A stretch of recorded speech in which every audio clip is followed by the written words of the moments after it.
Hello everyone, welcome to web Sankul. तो कैसे हो सब लोग? आई होप एकदम टकाटक मस्त मजे में होगे, प्लस अपनी पढ़ाई कर रहे होगे और मेंस के लिए आप लिख जरूर रहे होंगे, है ना? So yes, this video is for upcoming GPSC mains और मैं आया हूं आपके सामने लास्ट 10 डेज की स्ट्रेटेजी, है ना? What will be our last strategy for these 10 days. ठीक है, तो अगर हम स्ट्रेटेजी की तो बात करेंगे, लेकिन ये जरूरी क्यों है ना? क्यों सर 10 दिन पहले आपने ये वीडियो डाला? देखो सिंपल सी बात है, इसके पीछे का एक कारण है, क्योंकि अब अगर जैसा मैं बता रहा हूँ वैसा अगर आप करेंगे, है ना, अंत तक वीडियो देखेगा तब आपको पता चलेगा कि मैं क्या कहना चाह रहा हूँ। बट मतलब ये जो स्ट्रेटेजी अब आप अगर देखेंगे, इसको फॉलो करेंगे, तो हमारा एक माइंड सेट जो एग्जाम में पेपर देने के पहले होना चाहिए, वो माइंडसेट एकदम क्लियर हो जाएगा। और वो लास्ट में ही होता है। अब मैं 2 महीने पहले वीडियो बना के दे देता तो कुछ मजा नहीं आता, बिकॉज भाई सीधी सी बात है, फाफड़ा गर्म है तो तभी खा लेने का, है ना? तो अभी आप समझे कि मेंस अब बस 20 तारीख को है एग्जैक्टली, कि नहीं आज 8 तारीख को मैं रिकॉर्ड कर रहा हूं। ऐसे देखा जाए तो 12 दिन है, बट आज का दिन भी जाएगा और इवन एग्जाम के एक दिन पहले भी अपने आराम करेंगे। सो अगर हम कैलकुलेशन करने जाए तो 10 डेज ही बाकी है। ठीक है, so this is the last push, मतलब एक लास्ट धक्का अपने को लगाना है और कुछ बातें ध्यान में रखने वाली है। कौन सी बातें बहुत बेहतरीन तरीके से हमको ध्यान में रखनी है वो अपने चर्चा करेंगे। ठीक है, और लास्ट में एक मैं स्ट्रेटेजी बताऊंगा, उसको आप फॉलो करिए, एग्जाम में हेल्पफुल गारंटेड होगी। ठीक है, फॉलो दिस स्ट्रेटेजी। तो सबसे पहले हम यहाँ पे अपना शेड्यूल देख लेते हैं। ठीक है, सो लास्ट 10 डे स्ट्रेटेजी, उसके शेड्यूल की पहले अपने बात कर लेते हैं। लेकिन उसके पहले हमारे एडमिशंस ओपन हो चुके हैं जीपीएससी इंग्लिश मीडियम बैच में। जैसा कि आपको पता है, डेमो सेशंस किसी ने अगर अटेंड नहीं करे हो, यूट्यूब में जाइएगा, प्लेलिस्ट में ऑप्शन होगा, प्लेलिस्ट में जीपीएससी इंग्लिश मीडियम बैच लिखा होगा, वहां पे मेरे वीडियोस, इवन एक्सपर्ट फैकल्टीज सबके वीडियोस अवेलेबल है। तो आप देखिएगा, और जल्दी से अगर एडमिशन नहीं लिया हो तो फटाफट से आ जाइए, बिकॉज बैच स्टार्ट हो चुकी है। ठीक है, सो वी मूव अहेड। सबसे पहले तो हम शेड्यूल देख लेते हैं कि अपना एग्जाम का शेड्यूल कैसा है। देखो 20 तारीख को अपना पहला पेपर होगा, 20/09/25, 20 तारीख को पहला पेपर होगा। जैसा कि हमको पता है गुजराती भाषा का होगा, एक दिन में एक ही पेपर है। फिर आएगा 21 तारीख, 21 को आप टाइम भी देखते चलिएगा, 10 से 1, 3 से 6, मतलब बीच में मुझे ज़्यादा टाइम नहीं है, मेरे पास सिर्फ 2 घंटे, उसमें भी आधा घंटा पहले तो मेरे को जाना पड़ेगा और आधा घंटा मैं खाऊंगा, मतलब मेरे पास 1 ही घंटा है। ठीक है, ये भी ध्यान में रखना है। उसके बाद अगर हम देखें तो एक दिन में 2 पेपर है, एक इंग्लिश लैंग्वेज का है और दूसरा एस्से का पेपर है, निबंध लेखन। ठीक है, स्केड्यूल आपको पता ही है, तो मैं ज़्यादा इसमें डिटेल में एक्सप्लेन नहीं करा, पता होना चाहिए। फिर सीधा पेपर होगा 26 को, 26/09 को मेरा पेपर होगा, 3 से 6 टाइम होगा दोपहर का, और फिर GS1 का पेपर होगा। ठीक है, बच गए हैं क्योंकि अगले दिन एक ही पेपर रखा है। हाश, बच ही गया। क्यों बच गया अभी थोड़ी देर में बताऊंगा। 27 सितंबर 2025, 3 से 6 टाइम आपको पता ही है, पेपर नंबर 5 GS2 का पेपर हो जाएगा यहाँ पे। और उसके बाद 28 तारीख को, 28 को हमारा 10 से 1 टाइम देख ले, 3 से 6। उसके बाद अगर हम देखें 2 पेपर है, GS3 का पेपर है एंड देन लास्ट पेपर है GS4, that means completely paper कौन सा है? एथिक्स का पेपर है। तो अब आप देखिएगा, मुझे लेना देना किससे है? इस टाइमिंग से ज्यादा लेना देना है। दिन तो है ही है, प्लस ये टाइम भी बड़ा महत्वपूर्ण है, क्योंकि आप देखिएगा जानबूझ के ये टाइमिंग अगर आप देखें 3 से 6 वाला है। अब 3 से 6 वाला अगर हम टाइमिंग देखने की कोशिश करें, यहाँ पे एकदम हम 1-2 बजे खाना खाते हैं और इस समय ये प्रॉपर टाइम है नींद का। यहाँ पे हम 1-1.5 घंटा नैप लेते हैं, सो कॉल्ड नैप जो होती है 10-15 मिनट की, वो अपनी 1.5-2 घंटा खिंच जाती है। और आप लोग भी एग्री करोगे कि हाँ, एक बार एक झपकी ले लो, ऐसा होता है। फिर वो झपकी 15 मिनट के बदले 1-1.5 घंटा खिंच जाती है। तो 3 बजे भी अगर सोने बैठते तो 4-4:30 सीधे ही बज जाते हैं, और फिर चाय का टाइम हो जाता है, फिर नाश्ते का टाइम हो जाता है। ये टाइम इसीलिए रखा है ताकि ये सारी आदतें दूर हो। ठीक है, खैर अपने आगे बढ़ते हैं, काफी वीडियो इंटरेस्टिंग है, आप देखते रहिएगा। खैर, तो अगर हम देखें एग्जाम शेड्यूल तो हमने देख लिया, अब मेरी स्ट्रेटेजी क्या रहेगी, है ना। अब तक फ्रेंड्स आपने जो कुछ भी किया हो, कोई और कोचिंग से आपने पढ़ा हो, मटेरियल खुद से बनाया हो, क्या किया क्या नहीं किया मुझे आइडिया नहीं है। मैं एज ए थर्ड पर्सन आपको एक गाइडेंस देने यहाँ पे आया हूँ, स्ट्रेटेजी बताने आया हूँ। तो मेरा काम क्या है, मेरा काम है इस समय की डिमांड क्या है, what is the need of hour. अब तक जो किया वो किया, अब क्या जरूरत है, मेंस के पहले मेरे पास मेरे शस्त्र रेडी होने चाहिए। मतलब need of the hour is our mains weapons. कौन से? मेंस के वेपन्स। अब आप बोलोगे साहब मेंस के हथियार, बिल्कुल सही। मेंस के हथियार में जैसे मैंने अपने पुराने वीडियो में भी बोला है, मेंस आंसर राइटिंग पेडागोगी, उसमें भी समझाया हुआ है और मैंने पॉडकास्ट में भी आपको बताया था, फिर से बता रहा हूं। मेरे पास जब तक ये मेरे हथियार नहीं होंगे मुझे मेंस में दिक्कत आएगी। अगर आपने ये काम नहीं किया जो मैं अभी बोर्ड पे लिखने वाला हूं, सबसे पहले जो करो छोड़ दो, सबसे पहले ये काम करो। पहला काम करना है डेटा बनाना है, डेटा बैंक बनानी है। और डेटा बैंक खाली 1 2 3 4 पॉइंट करके डेटा नहीं लिखना है, सेक्टर वाइज डेटा लिखना है। जिन लोगों ने बनाया है बधाई हो, जिन लोगों ने नहीं बनाया है जल्दी से बनाना, नहीं तो पीछे छूट जाओगे मेंस में, है ना। पीछे छूटने दूंगा नहीं, इस वजह से यहाँ पे वीडियो लेके आया हूं। देखिएगा डेटा बैंक है सेक्टर वाइज। फॉर एग्जांपल महिलाओं पे डेटा हो गया, चिल्ड्रंस पे डेटा हो गया, एनवायरमेंट पे डेटा हो गया, हेल्थ सेक्टर पे डेटा हो गया, एजुकेशन पे डेटा हो गया, है ना। किसी कमेटी की रिपोर्ट आ गई, एनवायरमेंट में भी अलग अलग सेक्टर है, वाटर का आ गया, क्लाइमेट चेंज आ गया, है ना, बहुत सारे सेक्टर्स आएंगे। तो जितने भी सेक्टर्स हैं इन सब के ऊपर मेरे पास डेटा होना कंपलसरी है, ये मैंडेटरी चीजें हैं, क्योंकि यही आपके आंसर में वैल्यू एडिशन का काम करेंगी। स्टेटमेंट हर कोई पर्सन लिखेगा, हर एक पर्सन लिखेगा, वैल्यू एडिशन यहीं से ही होगा। तो सबसे पहले मुझे क्या करना है, मेरी डेटा बैंक तैयार करनी है, ठीक है। डेटा बैंक के बाद नंबर 2 मेरे पास गवर्नमेंट स्कीम्स होनी चाहिए। गवर्नमेंट स्कीम्स इन्हीं सेक्टर्स के लिए, जितने भी सेक्टर का डेटा है उसी सेक्टर्स के लिए मेरे पास गवर्नमेंट की स्कीम होनी चाहिए, ठीक है। हेल्थ सेक्टर में विमेन के लिए स्कीम्स होनी चाहिए। फिर अगर हम देखें एजुकेशन में मेरे पास रिपोर्ट होनी चाहिए, जैसे कि एसर की रिपोर्ट आ गई, ठीक है। हेल्थ सेक्टर में नेशनल फैमिली हेल्थ रिपोर्ट आ गई 5.0। ये सारी डेटा मेरे पास होने चाहिए, ठीक है। उसके बाद एक तो गवर्नमेंट स्कीम हो गई, डेटा हो गया। देन द मोस्ट इंपॉर्टेंट, मेरे पास होने चाहिए कीवर्ड्स होने चाहिए। क्या होने चाहिए? कीवर्ड्स। देखो दोनों शब्द अलग अलग हैं। कीवर्ड्स इसकी लिस्ट अलग होनी चाहिए, प्लस अच्छे वोकैब के वर्ड्स, वोकैबुलरी बोलते हैं ना अपने, इसके शब्द मेरे पास अलग से होने चाहिए। दोनों में अंतर है, these are technical words and these are high English words, है ना। अगर आप इंग्लिश मीडियम में दे रहे हो तो आपके पास कुछ अच्छे शब्द होने चाहिए। एग्जाम्पल बता देता हूं, एक शब्द है हार्श, हर्ष नहीं है, दिस इज हार्श, ये नहीं लिखना है। ड्रैकोनियन, आप खुद सोचे, एक स्टूडेंट लिख रहा है हार्श वर्ड लिख रहा है, दूसरा स्टूडेंट क्या लिख रहा है? ड्रैकोनियन शब्द लिख रहा है। आप खुद बताएं आप किसको ज्यादा मार्क्स दोगे? जिसने ड्रैकोनियन लिखा है उसको। अब साहब इसके लिए क्या करना चाहिए? देखो करना तो पहले से ही चाहिए था, इस वक्त क्या करना है मैं वो बता रहा हूं। करना पहले से क्या चाहिए था, जो भी न्यू लर्नर्स है उनके लिए भी पहले बताता हूं। शुरुआत से क्या करना चाहिए, जब भी अपने प्रिपरेशन स्टार्ट कर रहे हो, हम न्यूज़पेपर पढ़ते हैं, हम किताब पढ़ते हैं, उसमें अच्छे अच्छे शब्द आते हैं, उसको एक अलग से पेपर में लिस्ट में लिख देना चाहिए, सामने उनकी मीनिंग लिखनी चाहिए, है ना। तो एक लिस्ट पहले से ही बनानी चाहिए जब से आप प्रिपरेशन शुरू कर रहे हो।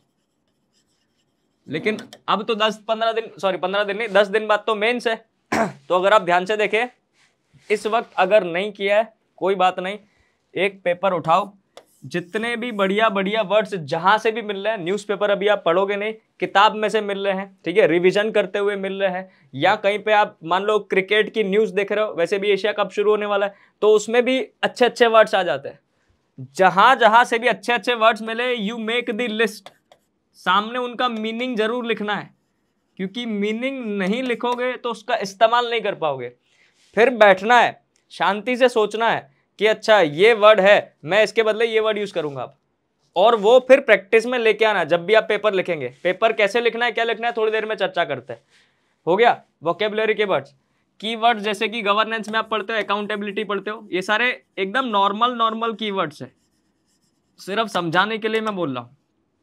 इंटीग्रिटी हो गया, अकाउंटेबिलिटी, ट्रांसपेरेंसी, है ना। तो आप देखिएगा ये सारे कीवर्ड्स की लिस्ट मेरे पास अलग होनी चाहिए। फेडरलिज्म, सेक्युलरिज्म, ये सारी चीजें अलग होनी चाहिए। वोकेबुलरी के वर्ड्स ये अलग होने चाहिए। साथ ही साथ मैंने वीडियो भी बनाया था, जिन लोगों ने देखा है बधाई हो, नहीं देखा हो अभी जाके देख लेना। SDG गोल्स, ये मेरे को कायदेसर मुंह जबानी होने चाहिए, फिंगर टिप्स पे होने चाहिए। रात को कोई भी उठा के पूछ ले बता SDG 1 क्या है, पता होना चाहिए कि नो पॉवर्टी है, पता होना चाहिए, ठीक है। दैट मीन्स कि मेरे जो वेपन्स हो गए, वेपन्स की मैं लिस्ट बना देता हूं। तो ये जितने भी मेरे वेपन्स हो गए, कौन से वेपन्स हो गए, मेंस में यही घातक हथियार आपको काम में आता है। जल्दी से समराइज कर देता हूं। पहले मेरे पास होनी चाहिए डेटा बैंक, दूसरी होनी चाहिए government schemes, these will be sector wise,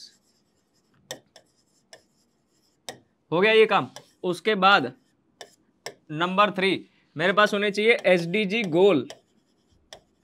SDG गोल के बाद मेरे पास होने चाहिए कीवर्ड्स। ये कीवर्ड्स सब्जेक्ट वाइज होने चाहिए।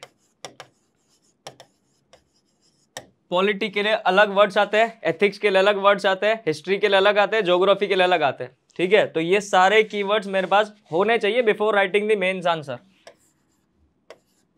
उसके बाद मेरे पास वोकेबुलरी,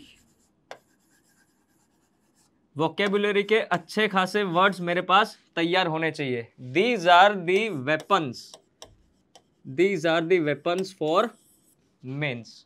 अब टॉपर्स क्या करते हैं, है ना, सीक्रेट रेसिपी बता रहा हूं, टॉपर्स क्या करते हैं ये भी देख लो।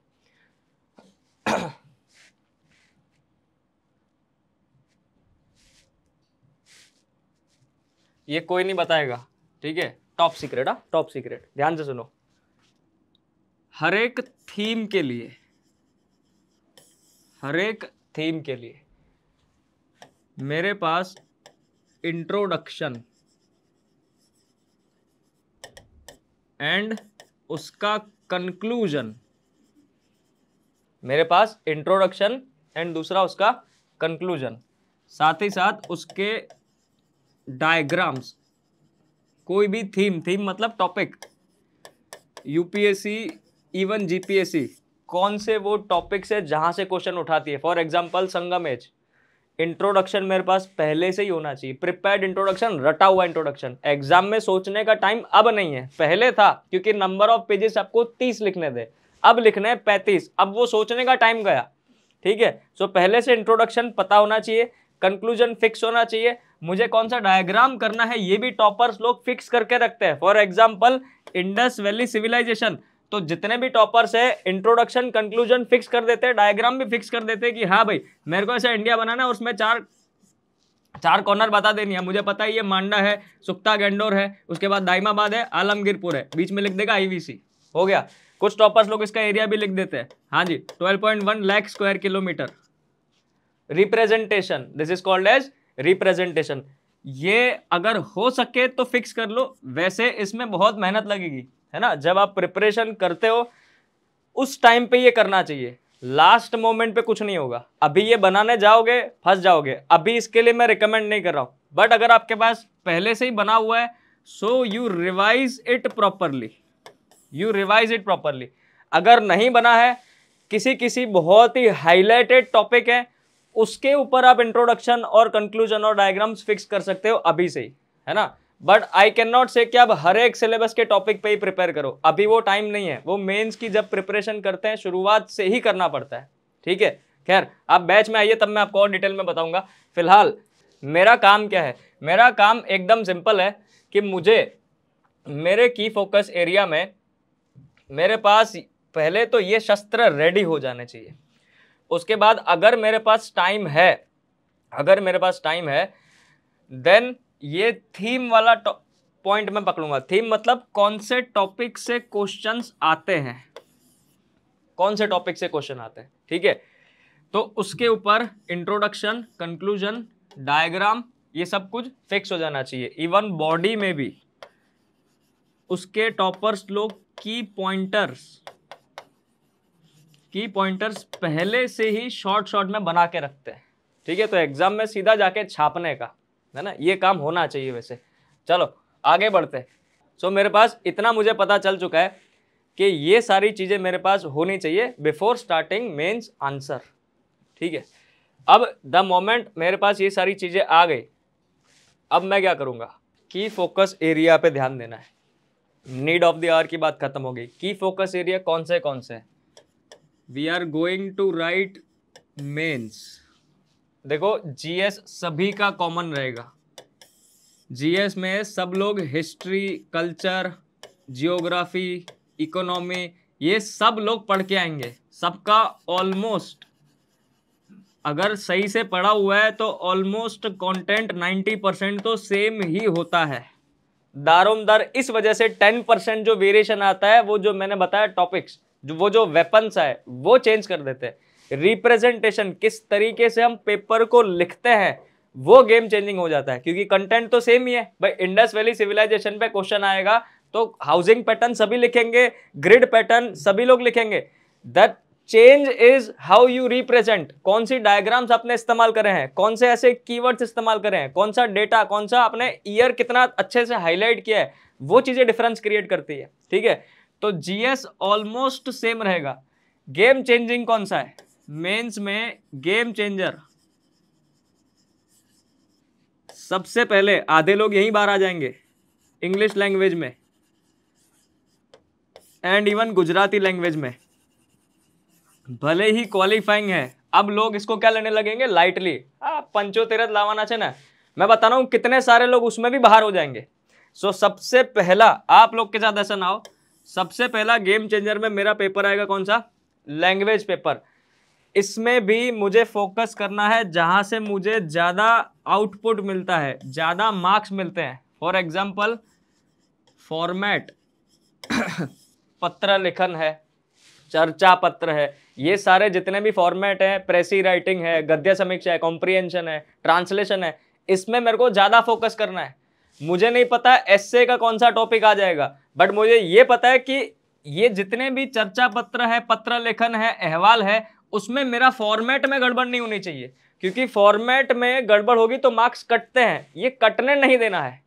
प्लस ग्रामर मुझे पता नहीं है आप लोगों ने कितना किया है कितना नहीं किया है, लेकिन ग्रामर में इस बार नेगेटिव मार्किंग भी ऐड हो गई है, ठीक है। तुक्केबाजी मैं नहीं करूंगा इधर, मुझे 75 मार्क्स लाने हैं। I will not target 75, I will target 100+ marks. मैं टारगेट करूंगा 125 मार्क्स टारगेट करूंगा, तब जाके मेरा आराम से 75 कट ऑफ क्लियर हो जाएगा, ठीक है। तो सबसे पहला जो एरिया रहेगा वो कौन सा रहेगा, ये मेरा रहेगा लैंग्वेज पेपर का। उसके बाद मतलब यहां लिख देता हूं,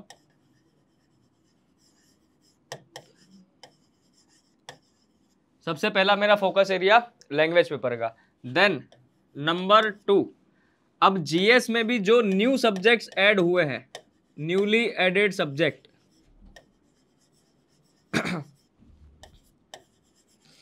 जीएस में भी न्यूली एडेड सब्जेक्ट है, उसके ऊपर मेरा ज्यादा पकड़ होना चाहिए, क्योंकि मैक्सिमम लोगों ने ये पहली बार पढ़ा होगा। Indian society combined with social justice, this will be game changing subject in GPSC mains. देख लेना, अगर किसी का होगा तो इसकी वजह से होगा, नहीं होगा तो इसकी वजह से रुक भी जाएगा, बिकॉज अब तक ये नहीं था सिलेबस में। और कितने सारे लोगों ने ऐसे ही सोचा होगा कि हाँ अपने समाज माज रही है ना, कि फर्क पैदा है ना, साहब बहुत फर्क पैदा है, एग्जाम दे के आओ पता चलेगा। यहां से मैक्सिमम क्वेश्चंस है ना, मैक्सिमम मार्क्स आपको खींचने हैं। Society and social justice. दूसरा न्यूली एडेड में मेंस में जो है डिजास्टर मैनेजमेंट, अब तक हाईलाइटेड पोर्शन इतना नहीं था, अब कायदे से सिलेबस में टॉपिक में ही लिख दिया है, मेंस टॉपिक में लिख दिया है डिजास्टर मैनेजमेंट प्लस एनवायरमेंट। अच्छे से करके जाऊंगा, क्योंकि अब तक हम क्या कर रहे थे, सिर्फ करंट अफेयर में पढ़ रहे थे। अब सिर्फ करंट अफेयर वाली बात नहीं है, इसमें मैं कॉप करके जाऊंगा बहुत बढ़िया तरीके से, है ना। जितने भी कॉप मैंने पढ़े मेरे को बढ़िया तरीके से याद होने चाहिए। नॉट नेसेसरी कि इस बार का जो होने वाला है कॉप या पिछली बार जो हुआ वही पूछाएगा। पेरिस एग्रीमेंट भी पूछा सकता है, कुछ भी पूछा सकता है ना। तो ध्यान से पढ़ के जाएंगे, जो भी स्टैटिक है अच्छे से रिवाइज करके जाएंगे अपने। तो पहला सोसाइटी, दूसरा सोशल जस्टिस, तीसरा कौन सा हो गया, disaster management and environment. And the most important अगर हम देखें दिस सब्जेक्ट एथिक्स, उसमें भी केस स्टडीज। सबसे पहले मैं ध्यान किसका दूंगा, केस स्टडी का। साहब 200 मार्क्स की केस स्टडी है, कितनी, 200 मार्क्स की 8 केस स्टडीज आएंगी, 8। बिल्कुल भी गलती नहीं करनी है। आई होप सभी ने केस स्टडी में जितने भी लॉज लिखने हैं, जितने भी फॉर्मेट में आपको केस स्टडी को लिखना है, वो फॉर्मेट आपको पता होगा, ठीक है। उसके बाद जीएस में तो क्या, ये तो हमने देख लिया, लैंग्वेज पेपर देख लिया। जीएस में जो नया नया ऐड हुआ है वो मैं देख लूंगा। साथ में एक और ऐड कर रहा हूं जिसमें सबको मेनली शायद दिक्कत आ सकती होगी, गवर्नेंस, है ना। वैसे इजी सब्जेक्ट है, बट जिसको नहीं आता उसके लिए टफेस्ट सब्जेक्ट है। पता ही नहीं चलता कहां से पढ़ूं, क्योंकि बुक तो अवेलेबल है नहीं, ठीक है। तो ये था जीएस का। तीसरा essay paper, yes this is the game changing. पुराने टाइम में भी एसए गेम चेंजिंग था, अभी भी एसए गेम चेंजिंग है और आने वाले समय में भी रहेगा, क्योंकि यहां से आपकी क्रिएटिविटी दिखाई देती है। यहां से आपकी क्रिएटिविटी दिखाई देगी। जितना ज्यादा क्रिएटिव होगे, जितना ज्यादा टॉपिक्स का इंटरकनेक्शन होगा,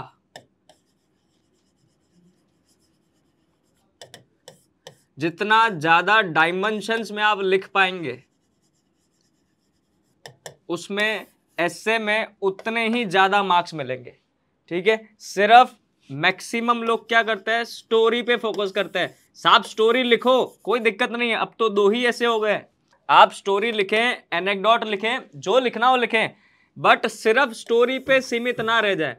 टॉपिक्स का इंटरकनेक्शन कराएं, अलग अलग डायमेंशंस में लिखना शुरू करें, तो एस्से में बढ़िया मार्क मिलेंगे। डायरेक्टली लिखने मत जाना, टॉपिक्स की जंबलिंग मत करना, उसमें एक स्ट्रक्चर्ड मैनर में पता चलना चाहिए उसको। पेपर चेकर को पता चलना चाहिए कि मतलब शुरू किया और अंत किया, उसको पता भी नहीं चला कि कैसे खत्म हो गया ये। अगर ऐसा हो रहा है, एक फ्लो में ऐसे आ रहा है, दैट मीन्स कि वो बढ़िया ऐसे है। अगर फ्लो में ऐसे नहीं आ रहा है, बीच में आप जब अपना ऐसे रिव्यू कर रहे हो आपको भी सोचना पड़ रहा है, दैट मीन्स के स्ट्रक्चरिंग में, फ्लो में गड़बड़ है। ऐसा नहीं होना चाहिए। अगर फ्लो में गड़बड़ हुआ तो फिर मार्क्स कटेंगे, क्योंकि जंबलिंग नहीं होनी चाहिए, ठीक है। एक टॉपिक है, एक डायमेंशन है, उसको पूरा करना है। The moment you shift towards another dimension, connecting line जरूर होनी चाहिए, कनेक्टिंग पैरा जरूर होना चाहिए। ये ध्यान से समझ लें, जो एक्सपीरियंस्ड है उनको पता चल रहा होगा कि क्या बोल रहा हूं मैं। जो नए नए लिख रहे हैं उनके लिए है, आप एक डायमेंशन से दूसरे डायमेंशन में जाएंगे, सटाक देके शुरू नहीं करने का, इंटरकनेक्शन कराने का, हौले हौले से पेस बनाने का, क्योंकि आपको लिखने का समय बहुत है। पहले 3 ऐसे लिखने थे, अब 2 ही लिखने हैं, तो आराम से सोच के स्ट्रक्चरिंग बना के लिखेंगे। स्टोरी मेरे को टॉपिक वाइज पहले से ही स्टोरी क्लियर होनी चाहिए। टॉपिक जो कोई भी आएगा, आजकल यूपीएससी स्टाइल में फिलोसॉफिकल ऐसे पूछना शुरू कर दिया है, तो फिलोसॉफिकल में सबसे बढ़िया रहता है स्टोरी लिखना, लेकिन स्टोरी भी मेरे दिमाग में पता तो हो, है ना। तो उसके लिए आपको पहले से प्रिपेयर्ड रहना पड़ेगा कि कोई सी भी स्टोरी आएगी, मैं ये डायमेंशन तो लिखूंगा, बुद्धिज्म का एंगल डालूंगा, मैं इंडिया को कैसे महान बताना है वो लिखूंगा, मैं मेरा स्टार्ट एकदम जबरदस्त करूंगा, इररिस्पेक्टिव ऑफ एनी ऐसे। मुझे इंडिया वाला एंगल डालना है, मुझे महाभारत वाला एंगल डालना है, मुझे रामायण वाला एंगल डालना है। जितना ज्यादा माइथोलॉजी इंक्लूड करोगे एस्से में उतने बढ़िया मार्क्स मिलेंगे। ये की इंग्रेडिएंट है, मैं बता रहा हूं, ठीक है। मतलब माइथोलॉजी इसका बेहतरीन तरीके से इस्तेमाल करना है किसमें, एस्से में, ठीक है। So these are the game changers. Language paper, अगर लैंग्वेज में ही साहब क्वालिफाई नहीं हुए, ये सब पेपर बेकार हो जाएंगे। सो इसको बिल्कुल भी लाइटली नहीं लेना है। दूसरा, जीएस में जितने भी नए सब्जेक्ट्स हैं जो ऐड हुए हैं उसमें ध्यान से करना है ना, ज़्यादा एफर्ट लगाना है। प्लस एस्से में फ्लो मेंटेन करेंगे, हम फ्लो मेंटेन करेंगे, सिर्फ स्टोरी पे ध्यान नहीं देंगे, अलग अलग डायमेंशंस में लिखेंगे और क्या बिठाएंगे, अपने इंटरकनेक्शन में बिठाएंगे, ठीक है। आई होप सभी को क्लियर हो रहा है। सो मेरे एक बार शस्त्र रेडी हो गए, पहले मेरे को मेरे शस्त्र रेडी करना है, उसके बाद ये सब शुरू होगा, ठीक है। उसके बाद जैसे ही मेरे पास मेरे वेपन शुरू हो गए, मेरे पास तैयार हो गए, उसके बाद यहां पे मैंने प्रायोरिटाइज करना शुरू कर दिया। अब टेस्ट सीरीज आती है। आई होप आप लोगों ने बहुत सारे पेपर लिखे होंगे, इनकेस अब तक नहीं लिखा है तो लिखना शुरू कर दो। अब एक स्ट्रेटजी बता रहा हूं, ध्यान से सुनना, बेहतरीन स्ट्रेटजी है। इसमें आपको एग्जाम में कोई नया नहीं लगेगा, कुछ भी हो जाएगा आप कर लोगे, है ना। सो आगे बढ़ते हैं, जो मेन बात है उसके ऊपर और आगे बढ़ते हैं। तो देखिएगा, अब मेरी अप्रोच क्या रहेगी लास्ट 10 डेज में, ध्यान से सुनना। मुझे पता है कि मेरा पेपर कब शुरू होगा, 20 तारीख को मेरा पहला पेपर होगा। आज हो रही है 8 सितंबर है आज, ठीक है। जब मैं रिकॉर्ड कर रहा हूं तब 8 तारीख है। आपके पास शायद आज ही वीडियो आ जाएगा, नहीं तो शायद कल आ जाएगा, कोई बात नहीं। जिसने कल भी देखा 9 सितंबर को, कोई दिक्कत नहीं है, आप उस हिसाब से उसको फॉलो करिएगा, ठीक है। देखिएगा क्या करना क्या है। मैं मान के चलता हूं कि मेरी एग्जाम कल से है, मतलब 09/09/25 ये मेरा जीपीएससी मेन का पहला पेपर है, मतलब कल से मेरी जीपीएससी मेन स्टार्ट हो रही है। तो मैं अपने दिमाग को उसी हिसाब से ट्रेन करना शुरू कर दूंगा। क्या करना है ध्यान से देखें। कल यहाँ पे मैं सामने डेट लिख रहा हूँ, एक्चुअली में मेरा पेपर कब होगा, 20 तारीख को। मैं मान के चलता हूँ मेरा पेपर कल है, तो मैं उस हिसाब से अब तैयारी करूंगा। 09/09 9 तारीख को मेरा पहला पेपर है। इसी स्टाइल में मैं पेपर अटेम्प्ट करूंगा। गुजराती पेपर काले काले हूं, गुजराती નું पेपर લખીશ, टाइम પણ એ જ રાખીશ 3 થી 6। मतलब कल सभी लोगों को दोपहर को 3 से 6 बजे लैंग्वेज पेपर अटेम्प्ट करना है, गुजराती लैंग्वेज पेपर अटेम्प्ट करना है। फिर 9 तारीख को पूरे दिन क्या करोगे, ये एक पेपर तो करोगे ही करोगे, इसके अलावा रिवीजन करोगे, शॉर्ट नोट्स बनाओगे, जैसी आपकी इच्छा हो, ठीक है, बट ऐसा ही करना है। उसके बाद 10 तारीख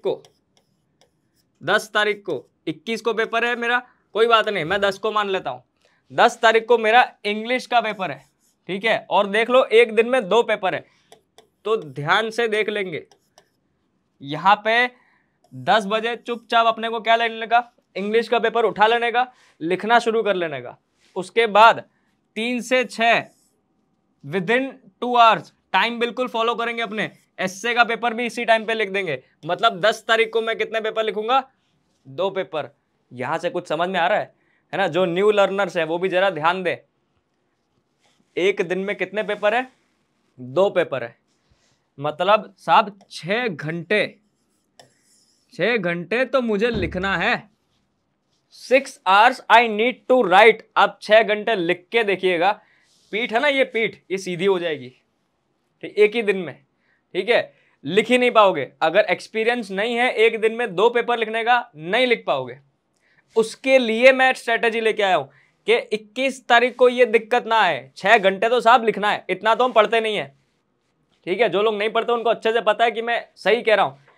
6 घंटे लिखना है। It is required that you study 10 hours. 10 घंटे साहब पढ़ोगे तभी तो 6 घंटे का पेपर लिख पाओगे, ठीक है। यूपीएससी में भी सेम होता है, एक दिन में 2 पेपर होते हैं।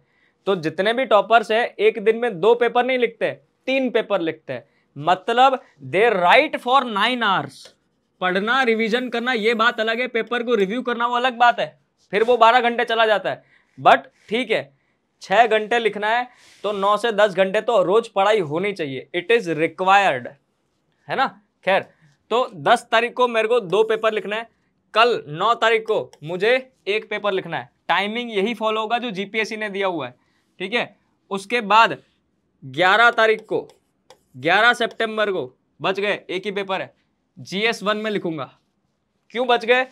अगर इसी दिन 2 पेपर होते ना तो सुबह को जैसे ही आपने GS1 लिखा, आपको GS2 रिवाइज करने का ही टाइम नहीं मिलता, है ना। इसके लिए मैंने शुरुआत में कहा था बच गए। अगर इधर दो पेपर होते, how will you revise the whole polity, how will you revise governance, society, social justice, कैसे पढ़ते? रिवाइज ही नहीं कर पाते, ठीक है। इस वजह से यहां पे रोल आता है शॉर्ट नोट्स का। किसका रोल आता है? शॉर्ट नोट्स का। ये मेरे पास शॉर्ट नोट्स अगर होंगी तो मैं 1 घंटे में रिवाइज कर सकता हूं। This is the role of notes in mains, ठीक है। मल्टीपल रिविजन्स होने चाहिए इसी शॉर्ट नोट्स के, तब जाके मेंस में सब कुछ रेप्लिकेट होता है। बाकी 1-1.5 घंटे में आप जितना भी आपने कोई भी कोचिंग से पढ़ाओ वो रिवाइज नहीं हो पाता है, फिर बच्चे सोते हैं, है ना। और फिर वो जो लय पकड़ानी चाहिए वो कहीं ना कहीं मिसिंग हो जाती है, ठीक है। और बाकी लोग जो वहां पे आपके साथ सेंटर में आए होंगे ना, वो लोग नोट्स बना के आएंगे ना, मैं बता रहा हूं इंफीरियोरिटी कॉम्प्लेक्स होगा। उसी टाइम पे कॉन्फिडेंस डाउन हो जाएगा कि इसने तो यार नोट्स बनाई हुई है, मैंने नोट्स नहीं बनाई है। अब फिर गया वो अटेम्प्ट, फिर अगले साल आओ, ठीक है। So this is the role of notes. Short notes ready होनी चाहिए, नहीं है तो बैठ के बनाओ, ठीक है। मैं ये नहीं कह पाऊंगा कि हर एक टॉपिक की बना लो, बट जो आपको लगता है कि ये क्वेश्चन पूछेगा, इस एरिया में से क्वेश्चन पूछेगा, साहब वहां पे तो बना लो। की पॉइंटर्स छोटे छोटे सिनॉप्सिस लिख दो, ठीक है। So make this notes if possible. उसके बाद एक पेपर हो गया, 11 तारीख आ गई। नेक्स्ट आएगी मेरी 12 तारीख। 12 तारीख को यहां पे अगर हम देखें GS2 का पेपर है, एक ही पेपर है, टाइम में वही फॉलो करूंगा 3 से 6, ठीक है। आप देखिएगा 9-10, 9 को एक पेपर, 10 को 2 पेपर, 11 को एक पेपर, 12 को एक पेपर, ठीक है। उसके बाद आएगी 13 तारीख 1309। 1309 को मैं लिखूंगा 2 पेपर, जैसे जीपीएससी ने लिखा हुआ है, 10 से 1, 3 से 6। कौन सा? GS3 एंड GS4, है ना। तो मैं लिखूंगा यहाँ पे 2 पेपर, GS3 एंड देन पूरा का पूरा GS4 कौन सा है? एथिक्स का है। यही टाइम में फॉलो करूंगा, क्लियर है। तो मैं पहुंच गया कहां तक? 13-9 तक मैं पहुंच गया। तो क्या किया मैंने एग्जाम, रियल एग्जाम शुरू होने से पहले एक सेट ऑलरेडी मैं लगा चुका हूं। एक सेट ऑलरेडी मैं रियल एग्जाम का पहले से ही मैं लगा चुका हूं। मतलब मेरी बॉडी अब ट्रेन हो रही है, मेरा माइंड अब ट्रेन हो रहा है, क्लियर हो रहा है कि मेरे को अच्छा इस दिन ऐसा करना है, अभी से ही मैं कर रहा हूं। उसके बाद क्या होगा? हो गया 13 तारीख तक हो गया। उसके बाद अगर हम देखें 14 तारीख को अगेन फिर से ये चक्कर शुरू। 1409 को मैं कौन सा लिखूंगा? पहला पेपर गुजराती लैंग्वेज का लिखूंगा, एक ही पेपर लिखूंगा। उसके बाद 15 तारीख को मैं लिखूंगा 2 पेपर, इंग्लिश का एंड एस्से का, ठीक है। हो गया, इधर 2 पेपर हो गए। फिर आएगी 16 तारीख। 16 तारीख को मैं क्या लिखूंगा? GS1 लिखूंगा, एक ही पेपर लिखूंगा। फिर आएगी 17 तारीख। 17 तारीख को मैं GS2 लिखूंगा, ठीक है। यहां पे भी एक ही पेपर है। जैसे ही आ गई 18 तारीख, मैं यहां पे 2 पेपर लिख दूंगा, GS3 लिख दूंगा एंड एथिक्स वाला GS4 लिख दूंगा। मतलब एग्जाम मेरी एक्चुअली में शुरू होने वाली है 20 तारीख को। 18/9/2025 तक रियल एग्जाम वाले मैं 2 सेट लगा चुका हूं। द मोमेंट ये मेरे 2 सेट लग गए, मेरी बॉडी ट्रेन हो गई, मेरा माइंड ट्रेन हो गया, मेरे मसल्स खुल गए, मसल मेमोरी और बेहतरीन हो गई, बुद्धि और खुल गई। एंड देन 19 को कुछ नहीं, कोई पेपर नहीं लिखना है। 19 को कोई पेपर नहीं लिखना है, जस्ट रिलैक्स एंड थोड़ा बहुत रिवीजन। वो भी किसका? लैंग्वेज पेपर का, जो 20 तारीख को है, जो 20 तारीख को है अपना गुजराती का पेपर, बस उसी पे फोकस करना है। सो 18 तारीख तक मेरे 2 सेट कंप्लीट, 19 से मैं फोकस करूंगा एक्चुअली में इसी शेड्यूल पे, ठीक है। So this is our strategy, है ना। दैट मीन्स 9 से लेके मेरा प्लान रेडी हो चुका है। 9 से लेके 18 तारीख तक जीपीएससी का जो स्केड्यूल दिया हुआ है वही स्केड्यूल मैं फॉलो करूंगा, ठीक है, वही स्केड्यूल फॉलो करूंगा। और इसी स्केड्यूल को फॉलो करते करते रियल एग्जाम के 2 सेट मेरे कंप्लीट हो चुके हैं, बेहतरीन काम हो चुका है। 19 तारीख को मैं अब एग्जाम का जो स्केड्यूल है उसको ही फॉलो करूंगा। I will do Gujarati paper and then proportionally जैसे जैसे पेपर आके जाते जाएंगे उसी तरीके से मेरे को काम करना है, ठीक है, done. So this is our strategy. Exam के दिन नया नया नहीं लगना चाहिए, ऐसा नहीं होना चाहिए कि एग्जाम के दिन अपने 6 घंटे बैठ के लिख रहे हैं, साहब हालत खराब हो जाएगी। अगर ये 2 सेट नहीं लगा के गए, मैं बता रहा हूं दिक्कत आनी शुरू हो जाएगी, क्योंकि बाकी लोग तो कर रहे हैं और जो कर रहे हैं वो मुझे समझ भी रहे हैं कि ये बराबर बोल रहा है, ये राज खोल के जा रहा है। राज खोल के जा रहा हूं ताकि एक लेवल बना रहे, ठीक है, जो भी न्यू कमर्स हैं, जो भी एक्सपीरियंस्ड है, उनके यहाँ पे एक लेवल बन जाए, ठीक है। Prepared introduction, prepared conclusion, identifying the themes, मेरे पास जितने भी वेपन्स है, डेटा, कीवर्ड, हर एक चीज मैं एकदम अच्छे से एक्सप्लेन करके जा रहा हूं। Please follow this, please please follow this. आपको मेंस में याद रखोगे साहब, ये चेहरा याद आएगा कि हाँ मास्टर ने बराबर बोला था, अगर वो लगाया नहीं होता तो आज दिक्कत हो जाती, ठीक है। सो हम वीडियो को यहीं पर खत्म करते हैं, लेकिन उसके पहले एडमिशंस आर ओपन। अगर आपको एग्जाम में हमारी तरफ से कुछ मदद चाहिए तो जल्दी जल्दी से आइए, है ना, एनरोल करिए, बैच में एनरोल करिए। देखो हर एक चीज मैं यूट्यूब पे नहीं बता सकता, हर एक चीज यूट्यूब पे नहीं बता सकता, क्योंकि उतना टाइम भी नहीं है। बैचेस शुरू हो चुकी है मेरे पास, मतलब अब लेक्चर्स भी ज़्यादा हो चुके हैं। सो कहने का मतलब है उतना ज़्यादा मैं आ नहीं पा रहा हूँ, है ना। मेरी ज्योग्राफी की भी सीरीज भी बीच में लटकी हुई है, तो वो भी मेरे को पूरा करना है। चिंता ना करें, नेक्स्ट जल्दी से जल्दी मैं ज्योग्राफी की वो सीरीज शुरू कर दूंगा, ठीक है। तो आप देखिएगा, जितना जल्दी हो सके आप आइए, यहाँ पे अपने एकदम डिटेल में पढ़ेंगे, यूपीएससी लेवल का पढ़ाऊंगा, ये जवाबदारी है मेरी, आप आइए, ठीक है। So thank you very much, admissions are open, enroll now, है ना, थैंक यू।